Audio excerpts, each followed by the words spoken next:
So now, let's discuss about the 5 types of logical operators. So the first type is the negation. So in identifying negation, these signs should be present. It could be like this or like this.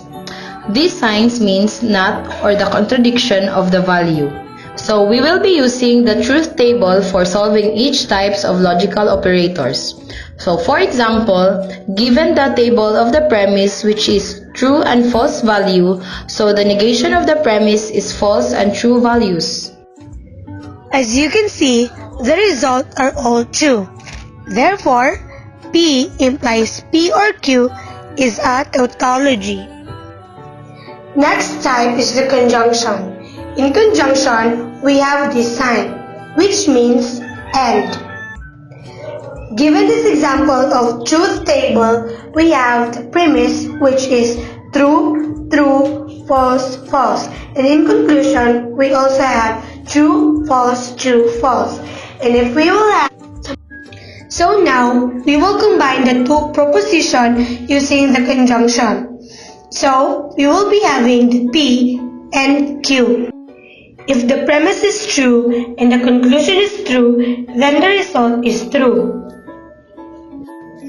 And if the premise is true and the conclusion is false, then the result is false.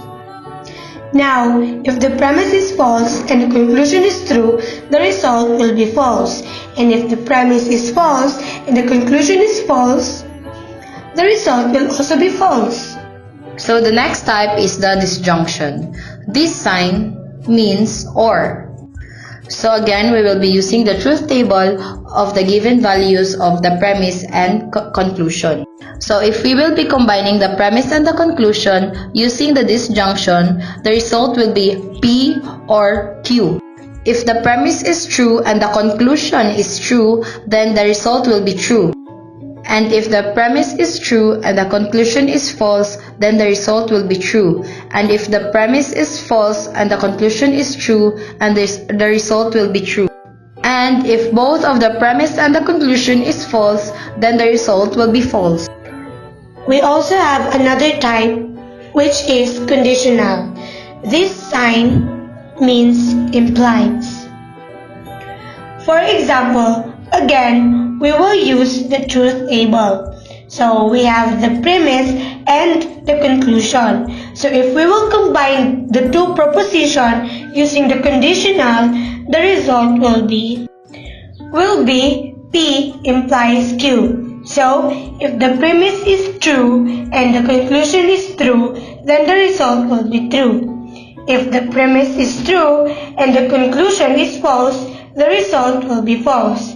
We also have, and if the premise is false and the conclusion is true, then the result is true. And if both the premise and the conclusion is false, then the result will be true. And last but definitely not the least, we have the biconditional. So in biconditional, we have this sign, or which means if and only if. So again, we will be using the truth table. So if the given of the premise and the conclusion will be combined, it will be P if and only if Q. So if the premise is true and the conclusion is true, then the result will be true. And if the premise is true and the conclusion is false, and the result will be false. And if the premise is false and the conclusion is true, then the result will be false. And if both of the premise and the conclusion is false, and the result will be true.